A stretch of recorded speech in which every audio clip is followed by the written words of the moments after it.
The bank teller's smile froze as Brenda, leaning against the counter, plucked the signed mortgage papers from my hand. Just making sure the name's right, she had said, a casual shrug. But her eyes, cold and assessing, looked past me to the small print on the page, securing her half of the lake house. "You're still young, Frank," she added. "You need a reliable man." The quiet had always been a thing Frank Miller measured, first by its absence, then by its overwhelming presence. After Mary passed 7 years ago this coming spring, the house by Lake Traverse seemed to breathe only in his own movements. He was 55, retired Army, and the stillness in the rooms Mary had filled with her laughter, her low humming, her quiet steps, became a heavy blanket. He had learned to live under it, resigned to the solitary clink of his spoon against a coffee mug in the mornings, the empty chair across the dinner table, the cold side of the bed. It was a life. Not the one he had planned, but the one he had been given. Then, at a Veterans Charity Gala held in the old county hall, Brenda Hayes walked into the space he thought was permanently sealed off. She was 38, with hair the color of honey in late afternoon sun, catching the dim overhead lights as she moved behind the makeshift bar. Her laughter carried easily over the murmur of the crowd, light and unforced. Their eyes met once, then again, across the room. He was holding a club soda, having volunteered to drive a few of the older vets home. She walked over, a bottle of something amber-colored in her hand. "You look like you could use something stronger than that club soda," she said, a smile that seemed to know things lingering on her lips. It was a simple line, but it chipped away at the hardened shell he'd built around himself. Frank felt a warmth, a spark he hadn't believed was still within him. He managed to smile back, a little rusty, a little slow. She leaned in, her voice dropping slightly, just for him. "But who takes care of you, I wonder?" The question hung in the air, unexpected, genuine perhaps, and it settled deep. Nobody had asked him that in a long time, not really. 18 months later, that question, or rather the promise it seemed to hold, had blossomed into something he had come to believe was real.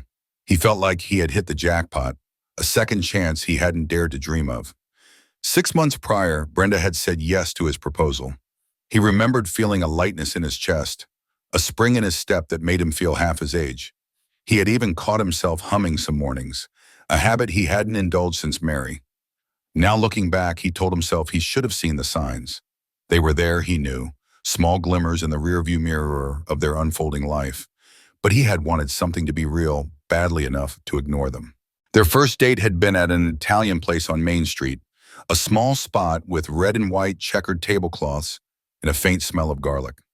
He remembered feeling clumsy, unsure of himself, like a man trying on old shoes that no longer quite fit. Brenda had worn a blue dress, a rich, deep color that made her eyes seem even brighter. The waiter brought the wine list. Brenda took it, scanned it for only a moment, then pointed. "The Nebbiolo," she said, "the really good one." It was the most expensive bottle on the menu, a detail he noticed immediately. She hadn't even glanced at the price. When the bill came, a small leather folder placed discreetly at the edge of the table, Brenda reached for her purse. It was a practiced, almost theatrical gesture. But Frank had already extended his hand, covering the folder. "I've got it," he said, the words coming out more easily than he expected.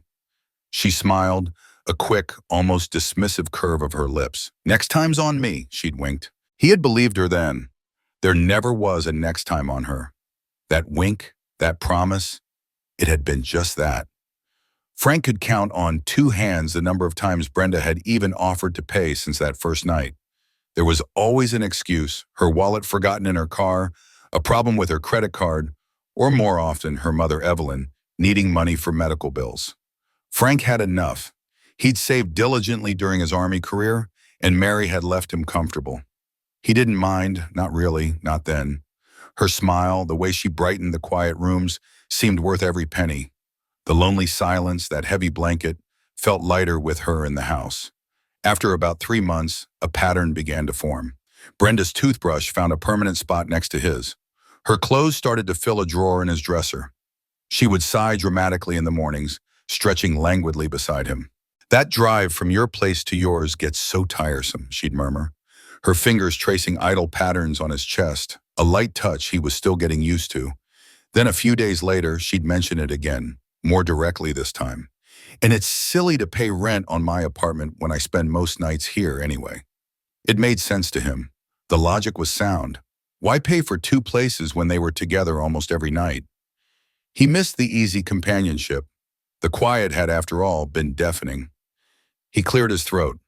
"Well," he said, "why don't you just move in then?" The words felt good on his tongue, a solid declaration. She smiled, a bright, triumphant flash. He invited her the next day. She was packed in hours. He remembered standing in the driveway, watching her retrieve two small suitcases and a few boxes from her car. It struck him as surprisingly little for someone who always dressed so well, always seemed to have a different outfit for every occasion. He chalked it up to efficiency, a woman who knew what she needed. Later, much later, a few weeks after she'd settled in, he overheard her on the phone with Evelyn. Her voice hushed. Something about mail, about an old lease. It dawned on him then. The apartment was a convenient fiction, a detail she'd offered to paint a picture of independence. She'd been living with her mother all along. The realization settled in his gut like a cold stone. He didn't say anything. The changes started subtly. A new throw pillow on the sofa, replacing one Mary had sewn. Then the curtains in the living room were taken down, replaced by something lighter, brighter that Brenda had picked out from a catalog. He'd walk into a room and notice a small shift, a detail he hadn't seen before, a quiet erasure of the familiar. Then came the furniture. His old, comfortable sofa, the one he and Mary had bought together, was suddenly so outdated.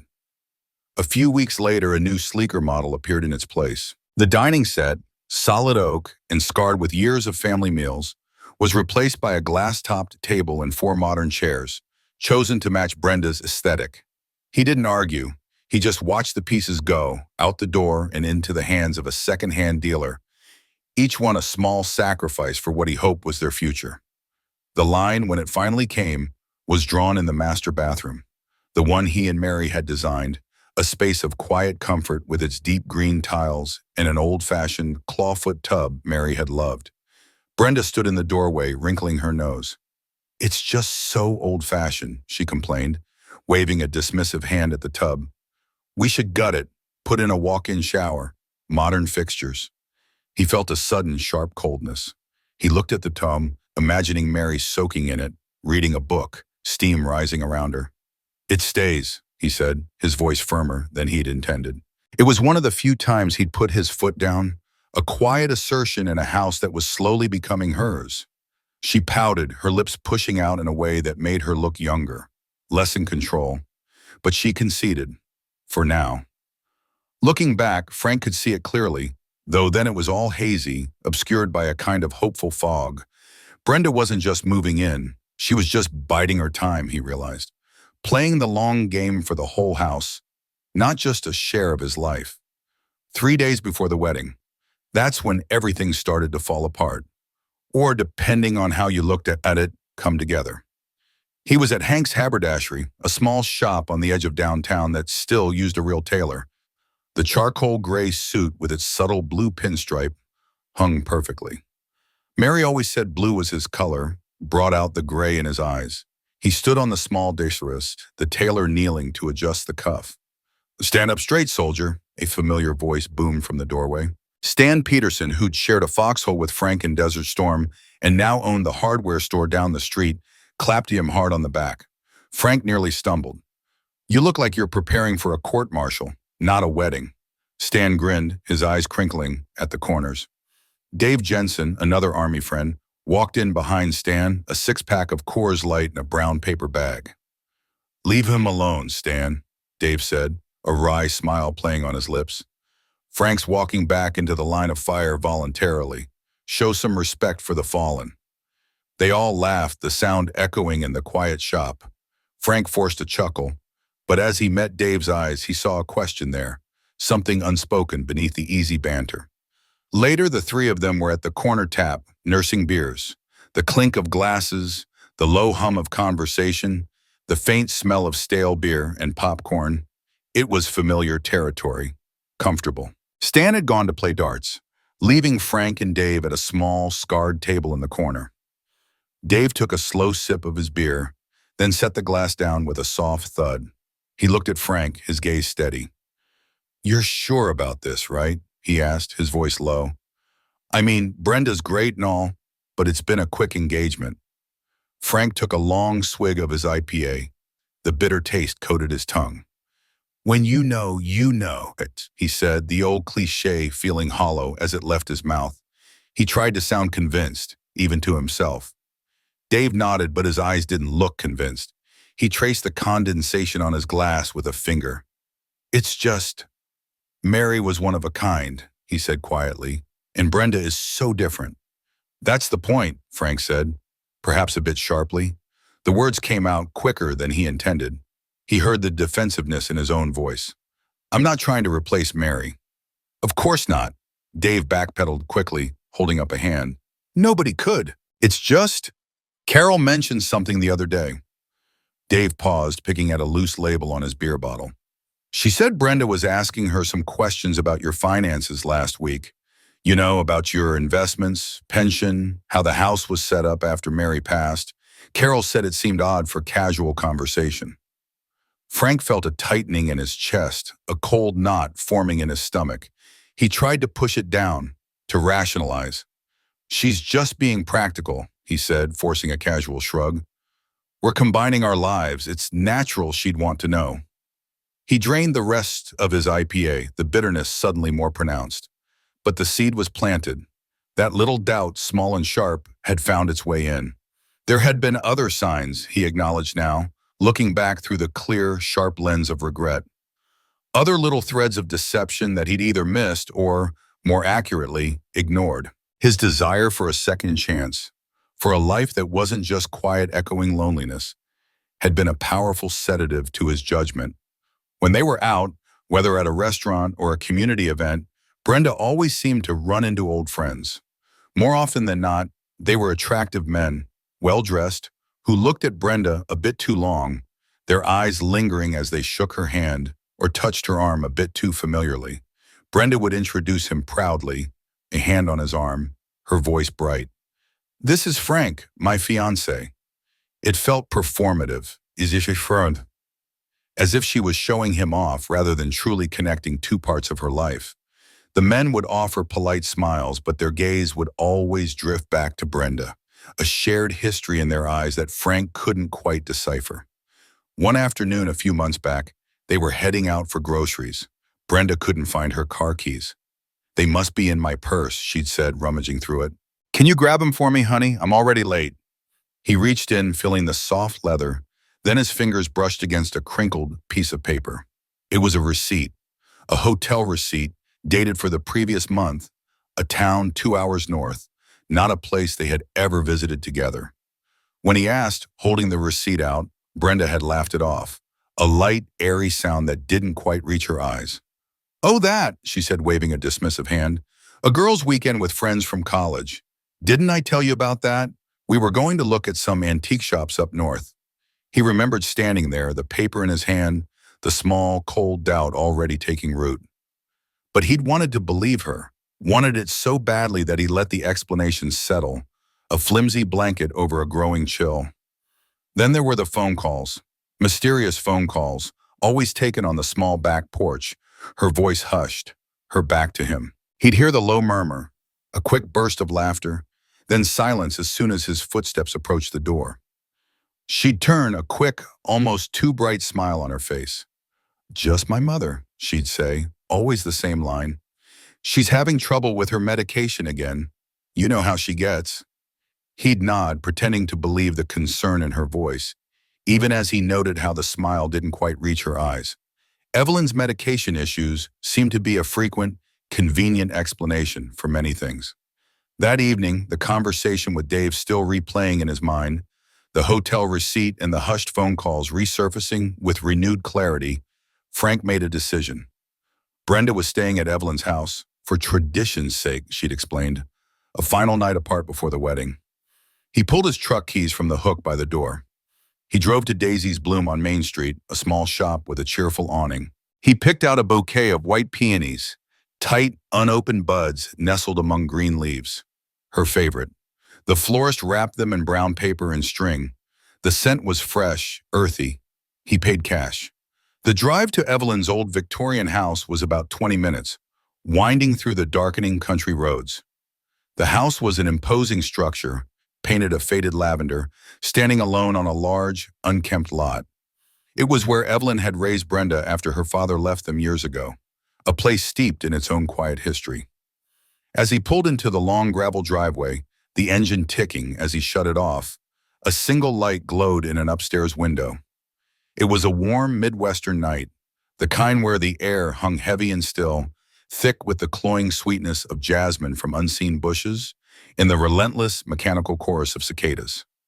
Frank parked his truck a little way down the street from Evelyn's house, cutting the engine and letting the quiet settle in. He wanted to be discreet, to sneak up to the porch, present the white peonies, and see the surprised, delighted look on Brenda's face. A small, romantic gesture, a peace offering to the doubts that had been gnawing at him. As he walked, the gravel crunching softly under his boots, he noticed the lights were on in the kitchen. A warm yellow glow spilled out onto the overgrown lawn. The window above the sink was cracked open, just enough to let in what little breeze stirred the humid air. He could hear a low murmur of voices, a conversation in progress. He slowed his steps, intending to listen for a moment, to confirm it was Brenda and Evelyn, before making his presence known. About 10 feet from the porch, hidden by the shadows of a large lilac bush, the voices became clear as day, carried on the still air. It was Brenda's voice first, but with a harder, more calculating edge to it, a tone Frank had never heard her use. "Don't worry so much, Mom. Everything's going according to plan." Then Evelyn's voice, laced with a tremor of nervousness. "I just don't like playing with fire, honey. Frank seems like a decent man." Frank froze. The bouquet of peonies, heavy and cool in his hand, suddenly felt limp, the carefully chosen petals a mocking white. His heart began to beat a slow, heavy drum against his ribs. Brenda scoffed, a dry, dismissive sound. "Decent, sure. Decent house, decent pension, decent life insurance policy. It's all very decent." The way she said decent made the word sound utterly disgusting, stripped of all its positive meaning, a sneer woven into each syllable. It was like she was spitting the word out, leaving a foul taste in the air. Evelyn sighed. "And what if he wants a prenup? He's not stupid, Brenda." There was a genuine worry in her voice, a mother's fear of a scheme gone awry. A laugh then, sharp and quick, like breaking glass. Frank could almost see Brenda's head thrown back, her honey blonde hair shimmering even in the dark. "Already handled. I've been dropping little comments about how prenups are so unromantic, how they're for people who don't really believe in forever." He ate it up with a spoon. The satisfaction in her voice was palpable, a cruel, triumphant note that cut through the humid night. Frank's blood ran cold. The truth, when it finally broke, wasn't a sudden crash, but a slow, sickening unraveling. Everything he thought he knew, everything he had built with her, hung precariously in the humid night air. A man spends a lifetime learning about the world, but sometimes the most expensive lessons come at the very end. Stick around to the end to see how life's costly choices unfold. He couldn't move, couldn't breathe, couldn't even drop the flowers. He was frozen, a statue in the shadows, listening to the demolition of his future. The jasmine scent, usually sweet, now felt cloying, suffocating in the humid air. The cicada's song seemed to mock him, a relentless, unfeeling pulse in the night. Frank stood perfectly still, a silent sentinel in the shadow of the lilac bush, the words still echoing in his mind. He ate it up with a spoon. Evelyn's voice, now a little louder, a thin thread of panic woven through it, broke the silence from within the kitchen. "And if he finds out about Lyle?" Frank's mind spun, trying to catch up, to process another unknown variable. Lyle. Who was Lyle? Brenda's tone remained steady, unbothered, a chilling contrast to her mother's anxiety. "He won't. Lyle knows to lay low until after the wedding. Once I'm Mrs. Frank Miller, it gets a lot harder for Frank to cut me out, even if things go south." A brief pause, then, "The law isn't exactly friendly to quickie divorces." The coldness in her voice was absolute, a calculated assessment of legal loopholes and marital binds. Frank felt a tremor run through him, a deep, sickening lurch in his stomach. This wasn't just about money, he realized, not just a casual gold digger. This was a plan, a strategy, meticulously laid out. Evelyn sighed again, a sound heavy with a lifetime of disappointments. I just don't want you to end up like me, that's all. Left with nothing but a child to raise, struggling to make ends meet. There was genuine regret in her voice, a cautionary tale unspoken. Brenda scoffed, impatience now seeping into her carefully composed tone. Mom, please, he's not Dad. Frank's a total Boy Scout, honorable to a fault. The man actually tears up during the national anthem, for God's sake. He's the perfect mark. The words hit Frank with the force of a physical blow. Boy Scout, honorable to a fault, perfect mark. Each phrase a precise, cutting indictment of his character, twisted into a weakness. The carefully arranged bouquet of white peonies, forgotten in his numb grip, slipped. It hit the ground with a soft, papery thud, a sound swallowed quickly by the cicadas, but audible enough in the sudden, sharp silence that fell over the kitchen. Brenda, did you hear something? Evelyn's voice, a little whisper now, a flicker of fear. Frank held his breath, pressing himself further into the thorny leaves of the lilac bush. Probably just Mrs. Jenkins' cat again, Brenda replied, her voice back to its calm, dismissive tone. That thing's always prowling around, chasing field mice. The tension eased slightly inside, but Evelyn wasn't entirely convinced. I still think this is risky, she insisted, her voice still low. What about that woman who came by last week? The one asking questions about you? Frank's ears perked up. Someone was asking questions about Brenda? The cold knot in his stomach twisted tighter.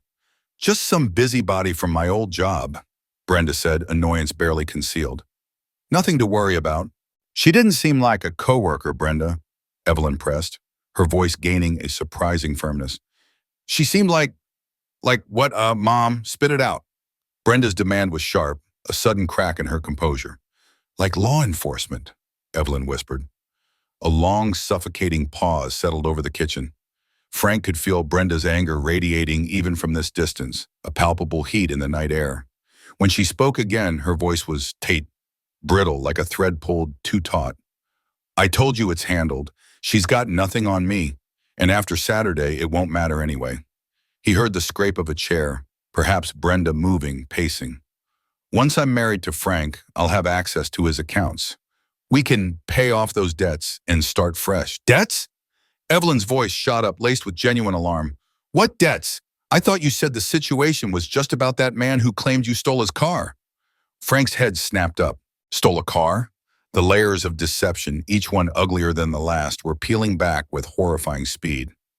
It's complicated, Mom. Brenda's tone was dismissive, impatient. But trust me, marrying Frank solves everything. A moment of silence, then Brenda's voice again, colder, more calculating than ever. It was a step-by-step plan laid out with chilling precision. 3 months, Tace. I'll convince him to add me to the house deed. Another pause, the clink of something ceramic. 6 months, I'll have him rewrite his will. Then a slow, deliberate cadence that made Frank's blood run even colder. A year from now, who knows? Maybe widowhood will suit me. Frank staggered backward, nearly tripping over a forgotten garden gnome, its ceramic face fixed in a perpetual foolish grin. Widowhood? The word slammed into him, a physical blow to the gut. It echoed in his mind, sharp and lethal, stripping away any last vestige of the hopeful fog he'd been living in. Evelyn's voice, for the first time, sounded genuinely shocked, a raw, horrified gasp. You can't mean that. Brenda's response was immediate, laced with a casual, almost bored reassurance.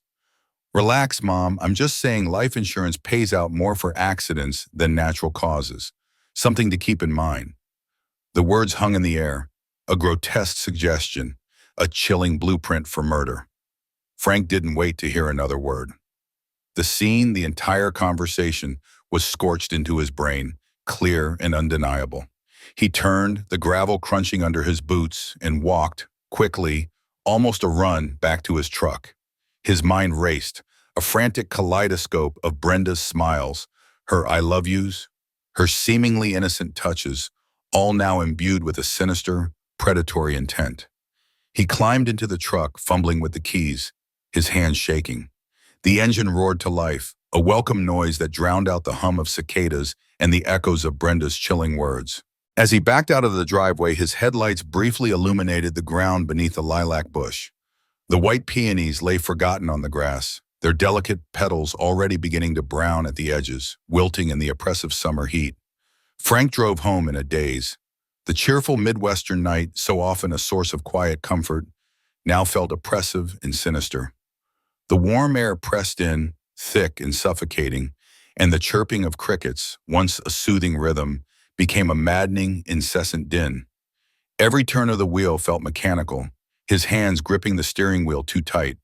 His mind was a relentless loop, replaying every conversation, every ignored sign, every detail Brenda had explained away with that disarming smile. The hotel receipt, the hushed phone calls, the girls' weekends, her mother's ever-present medical issues, all of it now clicked into place, forming a hideous mosaic of lies. The truth hit him with the force of a physical blow. Brenda never loved him. He wasn't a partner. He was merely a mark, a carefully chosen target in her elaborate scheme. A profound sense of humiliation washed over him, hot and bitter. It wasn't just for himself, the fool who had opened his home and his heart. It was for Mary's memory, for the sanctity of the life they had built together, now tainted by Brenda's cold, calculating ambition. How dare she? How dare she desecrate the quiet love he and Mary had shared, turn his home into a stage for her cruel play? Images flashed through his mind, Brenda's old friends with their lingering stares, the mysterious Lyle waiting in the wings, the vague debts she needed his money to settle, and then the chilling prospect of widowhood and accidents. It all coalesced into a clear, undeniable pattern of deceit, a predator stalking its prey. He arrived at his lake house, the beacon of his second chance, now seeming darker, colder. The porch light cast long, accusing shadows. This home, once a sanctuary, now felt violated, sullied by the weight of the revelations. He walked through the silent rooms, the new furniture Brenda had chosen staring back at him with an alien indifference. He sat alone in the living room, the familiar quiet no longer comforting but chilling, pregnant with the weight of Brenda's intentions. The very air seemed to hum with the unspoken threat of what she planned. He looked around at the empty space where Mary's sewing basket used to sit, at the book Mary had been reading still on her nightstand, untouched. He couldn't let this happen. He wouldn't be another victim, a name on a life insurance policy, a casualty of her greed. He would not let Brenda desecrate his life or Mary's legacy. A calm, methodical resolve began to settle over him, an old familiar feeling, honed from his days in the military, when chaos demanded clear thought and decisive action. Anger was there, a dull throb beneath the surface, but it was overshadowed by a cold, steely determination. He began to formulate a plan, not a plan born of revenge, but one of self-preservation, of justice. He started to think about evidence. Where were those old bank statements? What about his phone records? The times Brenda had been on the porch, whispering? He needed to talk to Dave and Carol again, press them for more details on Brenda's financial inquiries. Every piece of the puzzle, no matter how small, would be crucial. The thought of facing Brenda, the woman he was due to marry in 3 days, filled him with a quiet dread. But beneath it, a steely determination pulsed, a resolve to reclaim his life and protect what was left of it. The next morning, Frank woke before dawn. The first gray light filtered through the blinds, casting long, muted shadows across his bedroom floor. The days from the previous night had solidified into a cold, hard resolve. There was no anger, not yet, only a quiet, military-like precision in his movements. He spent the early hours discreetly gathering what he could. Old phone bills, found in a forgotten folder, revealed repeated calls to an unknown number out of state, corresponding with Brenda's mysterious porch conversations. A discreet call to a former colleague in law enforcement, suggested by Dave's comment, confirmed some initial avenues for inquiry. Then he drove to Hank's haberdashery. "I need to cancel the suit," he told Hank, his voice steady. Hank, sensing the unspoken tension, simply nodded. Later that morning, Frank met Dave and Stan at a secluded diner outside of Atonnen, choosing a booth in the back where their conversation wouldn't be overheard. He laid out the full extent of what he had overheard, meticulously recounting Brenda's chilling words, Evelyn's nervous interjections, the mention of Lyle, the debts, and the grotesque suggestions about widowhood. Dave and Stan listened, their faces slowly draining of color, their usual boisterous energy replaced by shock and disbelief. Dave, shaking his head, confirmed Carol's unease about Brenda's financial questions, adding details of specific assets Brenda had inquired about. "I should have told you more, Frank," he said, his voice heavy with regret. "I just didn't want to interfere." Stan, usually jovial, slammed his fist softly on the table. "That conniving witch," he growled. "Anything, Frank, anything you need. You just say the word." Their unwavering support was a small, steadying anchor in the turbulent waters. Frank decided to confront Brenda, not with a shout, not with the rage that simmered beneath his composure, but with hard facts, orchestrated to catch her completely off guard. He called her, his voice carefully neutral. "Brenda," he said, "could you come over to the house? There are a few last-minute wedding details I wanted to go over, things I've been thinking about."